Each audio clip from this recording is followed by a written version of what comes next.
Sometimes, fear doesn't come at us like a storm. It doesn't make noise. It doesn't slam doors. It doesn't scream. It just settles quietly in the corner of your mind and whispers. Whispers not to leave, not to change, not to ask, not to love too much. You carry it like a heavy coat, one that seems to protect you from harm, but slowly takes away your breath. And over time, you start mistaking that coat for your skin, for your identity, for who you are. But fear is not an enemy. It's not something to destroy or conquer. It's just an unfinished page, a moment left behind, a door you didn't dare open because you believed something terrible waited on the other side. Today, we sit with it, with fear, and we listen to 5 small stories. Stories of people who met their fear not by fighting it, but by staying with it, just long enough to see something else. There are no instructions here, no answers, just a few thoughts, spoken slowly, like light seeping through old wood. You may stay, and maybe, you'll recognize a door you've walked past all your life. 1. The wooden door. High in a mountain village, an old man lived alone in a wooden house with a porch worn by time. He never spoke to anyone. He never left his yard. His gate was always closed. Children crossed the street when they passed. Adults lowered their voices. Stories spread like moss. That he had lost his wife, that he had once been violent, that something dark lived in his house, or worse, in his heart. But no one knew, because no one knocked. Until one day, a child got separated from his parents on their way to the sheepfold. It was getting late. The wind picked up, and he saw the house.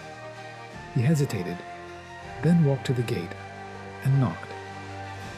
The old man opened. His eyes were tired. He didn't smile, but he didn't frown either. He took the child inside, made hot polenta, warmed a blanket by the fire. He said very little, but his silence no longer felt like distance, just presence. The next day, when the parents arrived panicked, the old man opened the gate for them and said, "Knock again if you ever need to."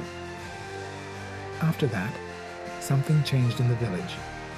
He hadn't become friendlier, he hadn't changed his routine, but he was no longer feared, because they had finally seen the truth. The fear wasn't in his door, it was in their eyes. Fear often lives in the stories we tell about others, especially when we haven't bothered to ask them their own. 2. The burden. A woman walked the same forest trail every morning, always with a large basket on her back, always alone.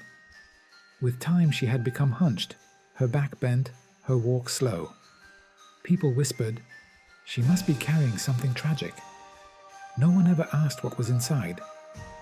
One morning a child stopped her. "What do you carry?" She looked at him calmly. "My fears," she said. He blinked. "Why don't you put them down?" She looked at the path behind her, then back at the child. "I've carried them so long. I wouldn't know who I am without them." He didn't know what to say, so he just stood there. The next morning, she was gone. Not missing, just not there. And her basket was leaning quietly against a tree. Inside they found only a few rocks and a piece of cloth tied into a tight knot. Fear can seem like a burden too heavy to let go of, but sometimes it only weighs as much as a memory or a belief or a name. We carry it not because we must, but because we forgot who we are without it. 3. The unspoken name. There was a boy who couldn't say his father's name, not because he didn't remember, but because it hurt too much to bring it into sound. His father had died in winter, suddenly, without goodbye, and ever since, silence had been the rule in their house. No photos, no stories, just empty air where his name should have been. Even when people mentioned him, they did it with a glance, a sigh, a pause. So the boy grew up thinking memory itself was dangerous, until one day his teacher asked, "What was your father's name?" Time slowed. His throat clenched. He wanted to lie, to whisper, to run. But something deep inside, older than his fear, said, "Speak." So he did. John. A single word, and everything shifted. He felt warmth in his hands, as if his father was still holding them. Not as a ghost, but as a quiet strength finally allowed back into the room. Sometimes the most healing thing we can do is speak what everyone has avoided, because truth, once named, no longer terrifies. 4. The empty chair. In a quiet village church, an old woman sat on the same bench every Sunday, and next to her, always, a chair left empty. The priest thought it was for someone lost, a memory, an act of love. One Sunday, he gently asked, "Forgive me, but who are you saving that seat for?" The woman smiled. "No one. But if someone ever sits there, I wouldn't want to ask them to move." That answer stayed with him. It's easier to leave space empty than to risk being interrupted, surprised, changed. So we keep parts of our lives unclaimed, untouched, waiting for no one, because we fear what it might mean to share them. But love rarely enters where there is no room, and presence cannot sit in places we've blocked with fear. The chair was never truly empty. It held a choice, to remain untouched or to open and be joined. 5. The stone. A man decided to cross the mountain, not to prove anything, just to see what was on the other side. His neighbors warned him. The trail was steep. The fog could trap you. The wind could throw you off balance. "What if I die?" he asked. An old man answered, "Maybe you will. But if you don't go, you'll never stop fearing what's up there. And fear, once planted, doesn't stay behind. It spreads. It follows. It becomes part of your step, your breath, your bones." So he climbed. He got lost. He slipped.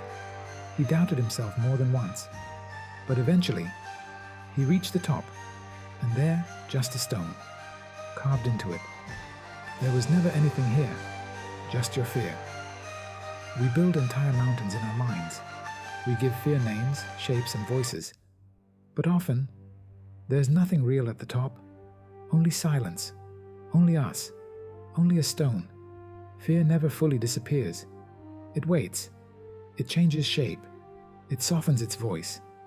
But if we stop running from it, if we let it speak, we may realize it was never as big as we thought. It was only trying to protect us from pain, or keep us from losing something that was already gone.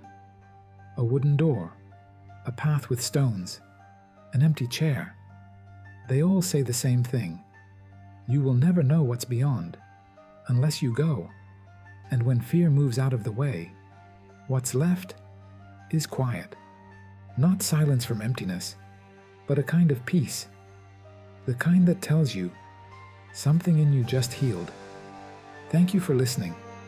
If this touched something in you, subscribe to the channel. If the stories felt close, leave a like. Stay. Listen. Return. In the beginning, it was just me. Now, we are here.